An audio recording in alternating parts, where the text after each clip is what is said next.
इनका नाम लेना भूल गए थे। और इसके साथ में आप सबको आभार कि आप सब। महासचिव आदरणीय श्री शैलेंद्र कुमार जी को हम आमंत्रित करते हैं। जी मंच से उपस्थित हम लोगों के अगुआ, इस क्षेत्र के ही नहीं बल्कि प्रदेश और देश के प्रभावित होकर आपके बीच में, आपकी पार्टी में आई है और समस्त यहाँ पर से सम्मानित हमारे पत्रकार बंधुओं, सांस्कृतिक कार्यक्रम पेश। लाचार व्यक्ति को सताया गया तो फिर वहां हमारे तेवर कड़े भी होते हैं और कार्रवाई भी कड़ी होती है और ये आगे भी होती है। एक लंबी, आपकी कृपा से एक लंबी जय यात्रा 93 से लेकर के आज तक 32 वर्ष से अधिक हो गए और 32 वर्ष तक सार्वजनिक जीवन में रहना और जनता जनार्दन की कृपा बनाए रखना, ये बहुत बड़ा सौभाग्य होता है। कई बार आप देखो तो ये कहेंगे जैसे चुनाव होता है, कहें फलानी पार्टी के लहर है और लहर में वीरगंज विधायक जी हो गए, बाद पता चला कि अगला चुनाव हुआ और वही विधायक जी की जमानत जब्त हो गई और वही विधायक जी जब जो प्रत्याशी रहा। कितने की जो परियोजनाएं थी वो थी और क्या आज सौगात मिली आपकी तरफ? आज श्री राम वनगमन मार्ग के चौड़ीकरण और उसके सुदृढ़ीकरण का एक प्रोजेक्ट था, वो हुआ। इसके अलावा अन्य कई सड़कें हैं जो स्वीकृत हुई हैं, जिन पे काम लगने वाला है। बहुत सी ऐसी सड़कें हैं जिन पे काम इस समय चल रहा है और कुंडा और बाबागंज दोनों विधानसभा विकास की नई इबारत लिखने की ओर अग्रसर है। सर, पंचायत चुनाव आने वाला है, पार्टी को क्या देखते हैं, किस तरीके से? अब आने दीजिए, अभी पंचायत चुनाव लगभग 1 वर्ष है, लगभग 1 वर्ष है, देखा जाएगा। अगर भारत पाकिस्तान युद्ध की बात की जाए तो जिस तरीके से सीज फायर बीच में हुआ और ये कहा गया कि पाकिस्तान की तरफ से जो है सीज फायर का अनुरोध किया गया, आप इसको कितना सही मानते हैं?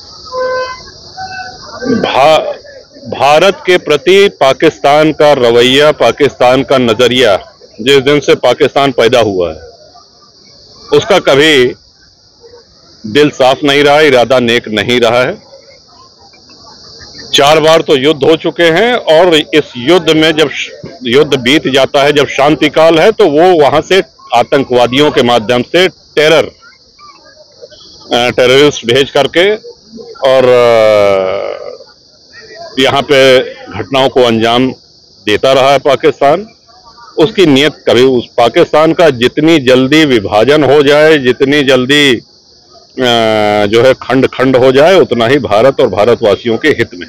क्या कारण है कि सेना और सरकार के बयानों में अंतर आ रहा है? बताइए कोई उदाहरण हो सर। सेना कुछ कह रही है, सरकार के लोग कुछ कह रहे हैं। क्या अंतर है, हमको नहीं जानकारी है। जैसे सरकार कह रही है,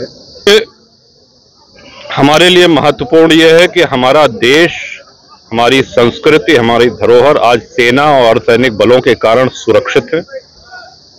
ये तो आप भी मानेंगे कि ये जो अभी एक छोटा सा युद्ध हुआ है, एक जो आतंकवादी कायराना हरकत करी है, जिसमें धर्म पूछ करके नरसंहार हुआ है पहलगाम में, इसके प्रत्युत्तर में भारत की जो कार्रवाई हुई है उसने दुश्मन देश के छक्के छुड़ा दिए हैं।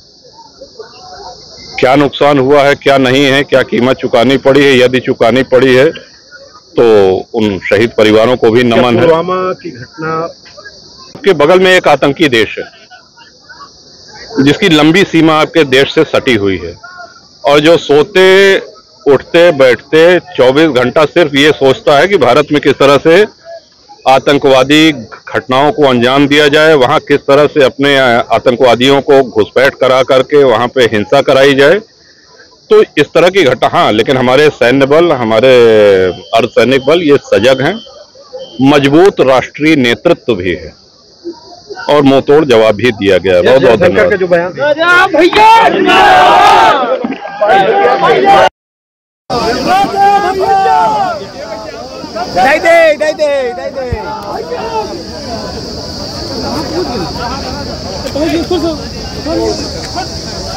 देख ला यार।